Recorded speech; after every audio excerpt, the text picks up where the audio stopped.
This is The Guardian.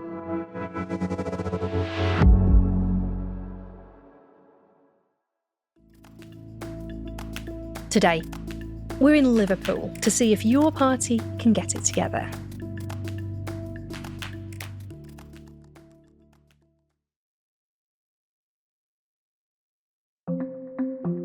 Now is the moment you've all been waiting for. It's taken 5 months, countless regional assemblies, and a lot of bickering. But finally, this weekend, in a conference hall in Liverpool, it came down to a vote. We have principles, and above all, we have a name. 17,000 people have spoken, and the permanent name for the party temporarily known as Your Party is... Your party is the name of your party! The next big question was, who should lead it? Jeremy Corbyn, Zarah Sultana, both of them at once? You voted for a collective leadership. Ultimately, members decided they wouldn't have a single leader at all. The party will be led by committee. But will it end the chaos? Guardian reporter Geraldine McKelvie was in Liverpool on the weekend for Your Party's conference, and she found members disappointed but determined to make Your Party work. So what do you think about the fact that your party has had a fairly chaotic start to life? I mean, I think the organisers have made a right mess of it. I do think a lot of the organisational mistakes have been very regrettable, and I don't want to see the same people in charge of the party. So one of my friends, she describes the process of creating a new party a bit like giving birth to a child. Mm-hmm. Like, the process is very difficult, and by the end of it, you've got something that you sort of love and nurture all the rest of it. I think it's a moment. You know, I think this is a really historic moment. But can a party so mired in disagreement really unite the left, especially with Zach Polanski and the Greens on the up? And when its inaugural conference began with one of its founders boycotting proceedings. From The Guardian, I'm Helen Pidd. Today in Focus, can a leaderless party really hope for electoral success?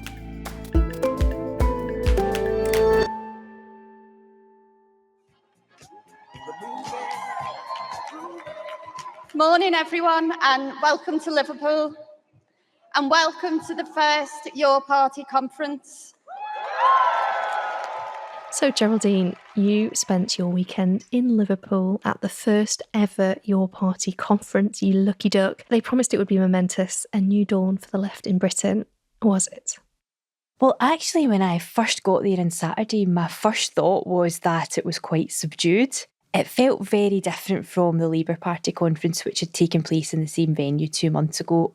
It was really lively, there was loads of protests, there were loads of people leafleting outside, and it felt very, very muted in response to that.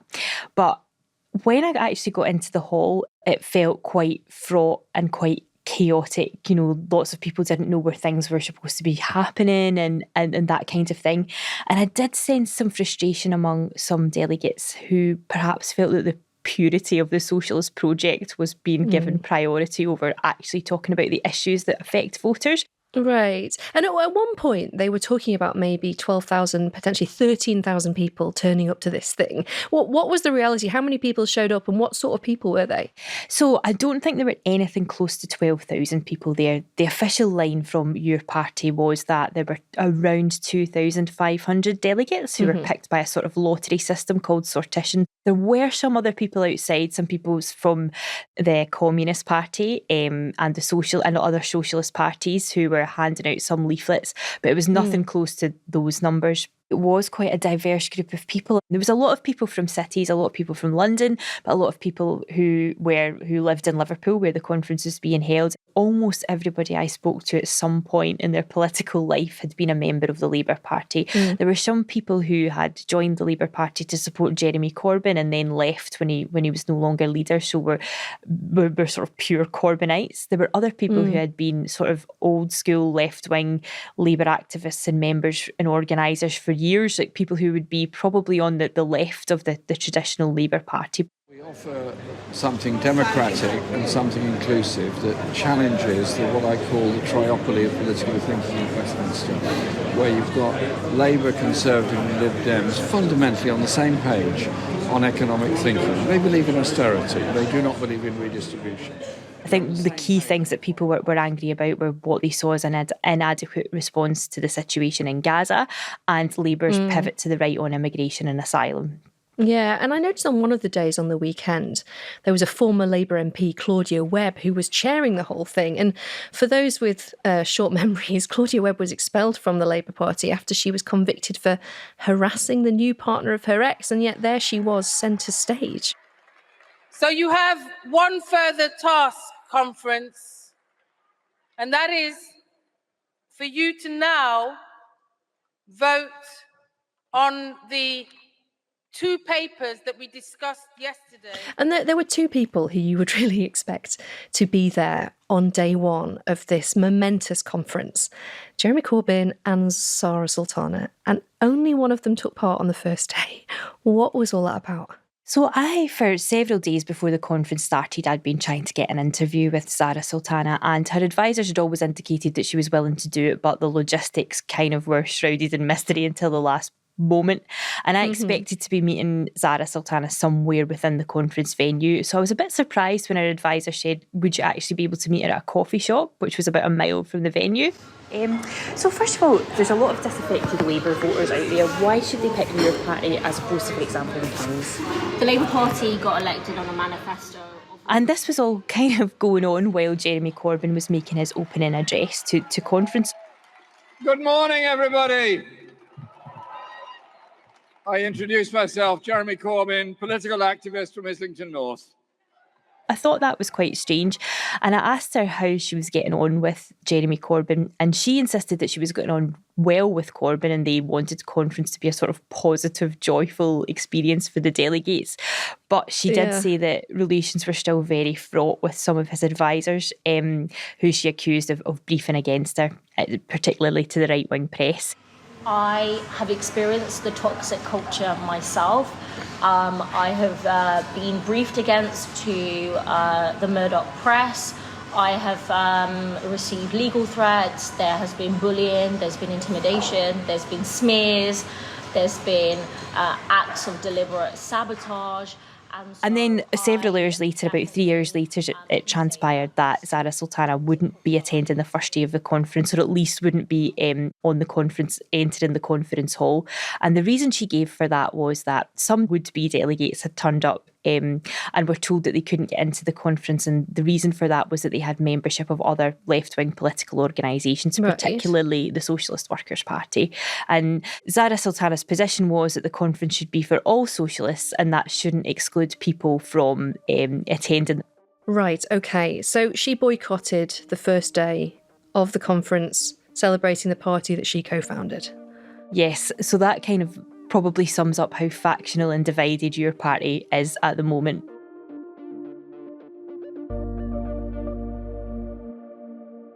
Peter Walker, you're a senior political correspondent at The Guardian and a familiar voice to our listeners, so thank you once again for taking the time for us.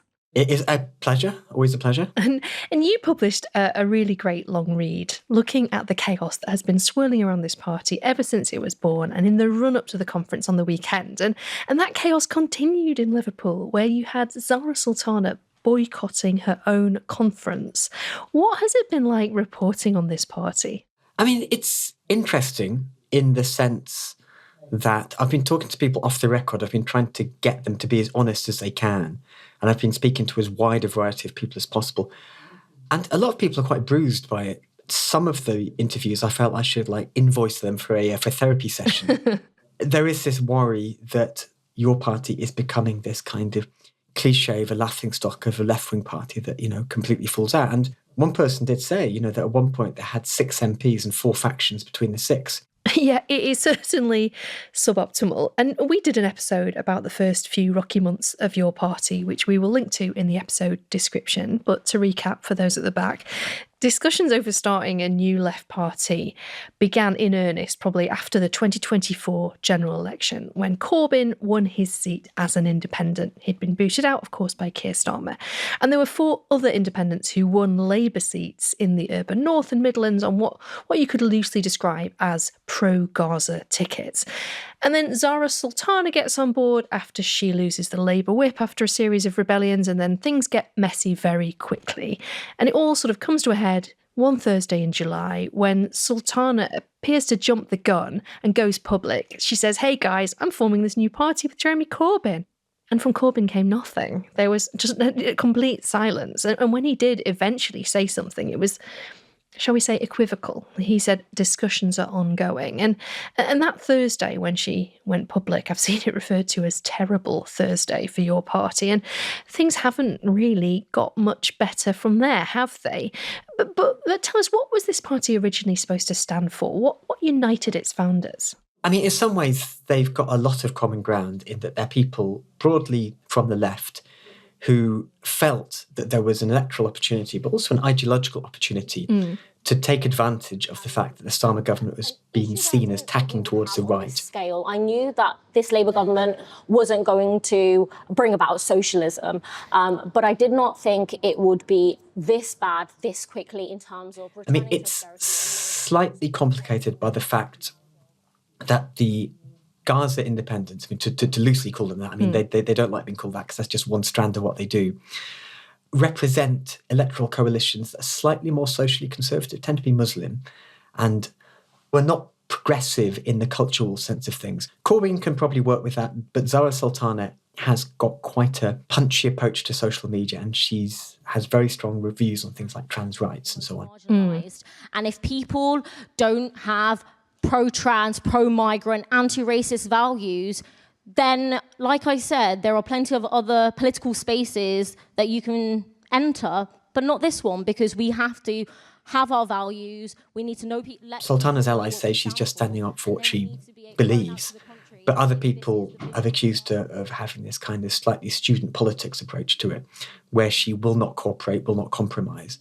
And one of the effects of this is that 2 of the 4 Gaza independents have now completely cut ties with your party. You know, one of them in particular said that they were really disillusioned by infighting and this atmosphere they said was very toxic. What else was going on behind the scenes? There seemed to be a real muddle over the membership database and the money that had been raised for the party.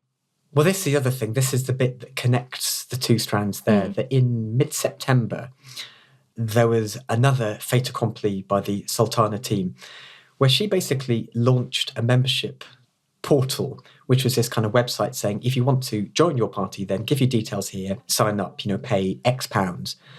And the problem was this was something that she unilaterally launched. And Corbyn was openly outraged by this. He said he was going to report her to the Information Commissioner's Office for unauthorised use of data, because she basically, they said, used her own personal portal saying this was a Your Party vehicle when it wasn't, and that all the data and all the money went to her. I mean, it officially went to this slightly strange holding company where the directors were 3 people kind of semi-associated with the Corbyn project in the past. But Team Corbyn were not ready for this to take place. And, this is like a story which shows just how split all this was, because apparently by this point your party had spent £13,000 on software to have their own membership portal, and they were getting ready to jointly launch one. And apparently Sultana wanted to use this membership portal and was about to do so, but Team Corbyn got wind of what she was up to, so sent a staffer into the office at 3 a.m. to change the passwords to lock her out of it. What? So these are people who are supposed to be working together that are kind of conducting black ops against each other to try and sabotage. Well, I mean, not sabotage, but basically they would say to stop her from unilaterally doing this. So you had the situation where Corbyn was accusing her of mishandling data. What a mess. At one point, Sultana in return said she was consulting defamation lawyers because of what she said was this tirade of abuse from what she called a boys' club. Yeah, a sexist boys' club, she said, didn't she? A sexist boys' club, indeed. And things have settled down since then, but things are not good. Various people have told me that basically in around September, Sultana kind of exited the mass WhatsApp groups in your party, and since then hasn't really had much direct communication with them. They're still officially all part of the same group, but they're not really talking to each other. And what a lot of people have been saying to me as well is just this sense of disappointment that when Sultana launched this initial kind of call out for people, she got hundreds of thousands of people wanting to do it. And then when she launched this membership portal, getting £800,000 is a huge amount of money. They're saying if we'd done it properly, if we'd been obviously unified, there's so much interest in this, how much better could it have been? Yeah, and you said that Sultana was getting impatient. I think quite a lot of people would have sympathy with that because all of this is playing out just as Zach Polanski enters the scene as the new leader of the Green Party. His profile is soaring. He's massively increased membership as well as the Greens' popularity in the polls. I wonder how much the rise of Polanski in the Green Party has been troubling those involved in your party and how threatened they feel by him. They're very aware of it. I mean, an important point of context to put in is that pretty much everyone, even his allies and friends, agree that Corbyn can be slightly frustrating to deal with. Late summer and early autumn, where a lot of the decisions had to be made. And as someone said, he's got a tendency to disappear to his allotment for 24 hours without his phone. And other people were saying it's very difficult to know what he means. Someone was saying that there's this whole industry of what they call Jeremy whisperers who try to interpret what he actually says. And so you can understand if you've got someone, like Zarah Sultana, who is younger, more forthright, keen to get things done, it could be very frustrating. But in terms of Zach Polanski, they're aware that this is potentially an opportunity lost because Green membership has gone up massively. And I think there's quite a lot of people who were tempted by your party who've now joined the Greens, which might partly explain the Green Party membership surge. I don't think all is lost because, I think the Greens are temperamentally and ideologically still a slightly different beast. So there's quite a few people who would still be more tempted by this slightly more traditional Corbynism. And it doesn't mean they necessarily can't, work with each other. As, one person was saying that if your party does actually get going, you might end up in a situation where they kind of informally ally with the Greens and stand aside for each other. But it is very true that a lot of people who've been involved with your party look at the Greens and have this slightly wistful thing of, this could have been us. Coming up, after a start like this, is there really any hope for your party?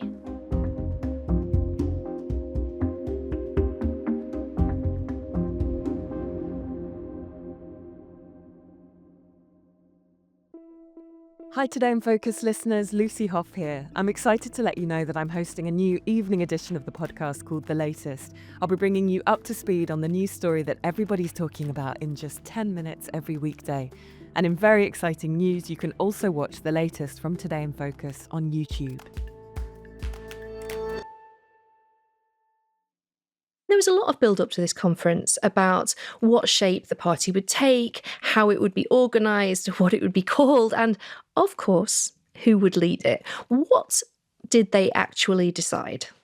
So they had put to members that there could be two options for leadership. There could be a single leader model, which is kind of the traditional way political parties are run, where the members elect one person to run the party, or there could be a collective leadership model where there's a sort of committee of lay members being people who aren't councillors or MPs to take charge and take all of the kind of key party decisions that a traditional party leader would normally take. Now, there was a split between Jeremy Corbyn and Zarah Sultana on this. Jeremy Corbyn favoured a single leadership model and indicated that he would probably stand if that was what the members decided. Zarah Sultana favoured the collective leadership model, and in the end the members voted very narrowly, I think by about 51.6% for the collective leadership model. So that is how your party, at least initially, will be run going forward. Right, okay. And I guess one reading of this is that Corbyn has kind of been outflanked on this matter by people further to the left than him. If he was the one saying, do you know what, guys, I think it'd be better if we just had a single leader model. And then he was, albeit narrowly, outvoted. I think the phrase that Sultana used when I spoke to her on Saturday was that they were trying to ensure maximum member democracy. So every decision that's made seems to have a big kind of buy-in from the membership. And I think that's the model that they're kind of aiming for going forward. Yeah, and I guess anybody who's been to Labour conference might think, well, fair enough, because if you go to Labour conference, there's this slightly odd scenario where delegates, so ordinary members of constituency parties, get up, don't they? And then they propose motions. Conference votes for these motions. They're often quite left-wing motions. And then the party leadership completely ignores them and carries on as they were before. So this does feel like potentially a fresh way of doing things. Whether it'll work out is anybody's guess. I think that's what they're aiming for. I think Sultana said at the weekend again, they don't want to be Labour 2.0. So they don't want to be a slightly more left-wing version of the Labour Party. They want this to feel fresh and to feel like a completely different model from what's gone before. Whether in practice having member votes on so many issues is workable and going forward and is sustainable for a political party will remain to be seen as the months and years go on. Yeah, and you actually spoke to both Jeremy Corbyn and Zarah Sultana about all of this in Liverpool. Did you get a sense that they are on the same page? And the short answer is no. I think that they're quite divided on some key issues. The other thing they were obviously divided on was dual membership. And again, Sultana seems to have won that argument because the party members have voted to allow members to have dual membership of some other left-wing organisations if their values are seen to be aligned with that of your party. The one thing they did agree on was that they would consider doing electoral pacts with the Greens. I think that they were concerned about the rise of reform, about the rise of the populist right, and I think that they would consider, standing down candidates in order to let the Greens have a decent run at a seat in order not to split the left-wing vote, and that was something they both were keen not to rule out.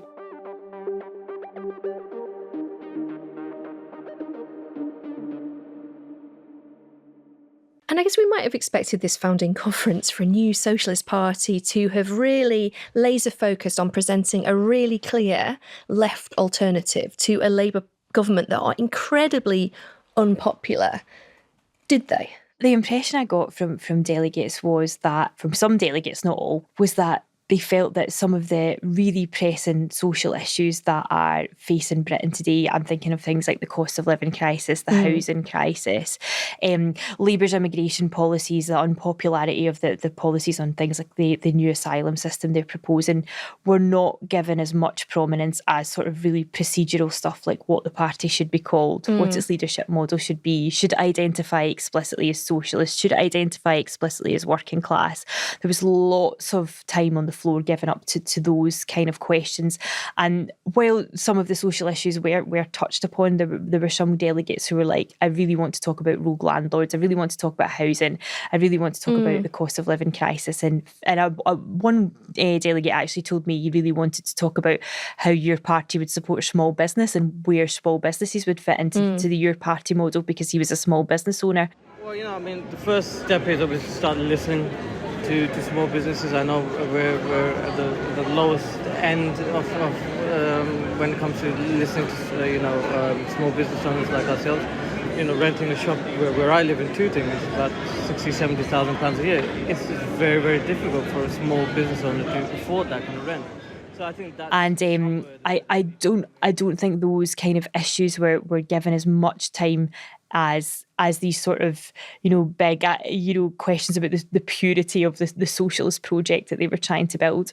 Yeah, and I mean, that is a stereotype, isn't it, of the left, that they're just so busy arguing with each other about who is more ideologically pure that they neglect the real issues that are at hand. And what were the delegates saying to you about the chaos that has swirled around this party ever since its inception? Because I think when it burst onto the scene, there were lots of people incredibly disillusioned with Keir Starmer's Labour Party who thought, finally, maybe this could be something. And yet it's just been mired in controversy after controversy. And not just that, but they've looked so inept at times. Well, one thing that I got from the delegates was a real concern that the party wouldn't be able to be organised enough ahead of May's local elections in England, as well as the elections for the Welsh Senate and the Scottish Parliament.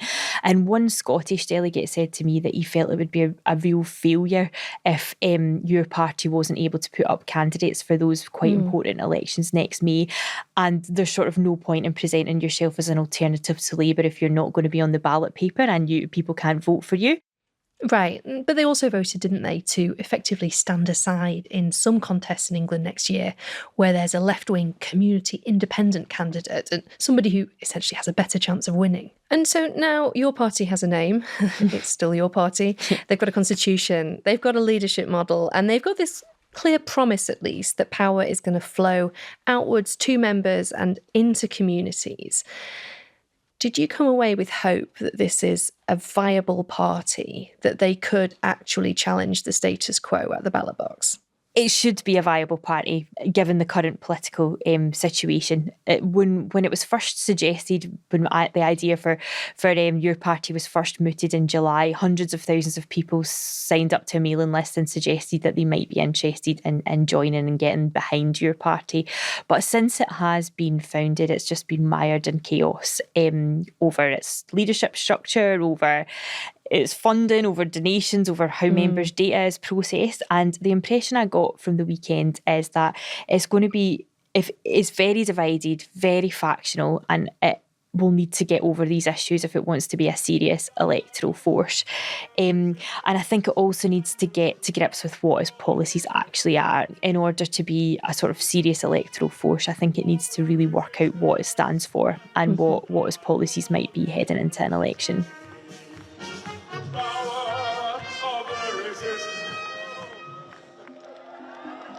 That was Geraldine McKelvie. Thank you to her and to Peter Walker. You can read all of their coverage of your party at theguardian.com. And that is all for today. This episode was produced by Ruth Abrahams, Ivor Manley and Alex Atack, and was presented by me, Helen Pidd. Sound design was by Ross Burns, and the executive producer was Sammy Kent. We'll be back tomorrow.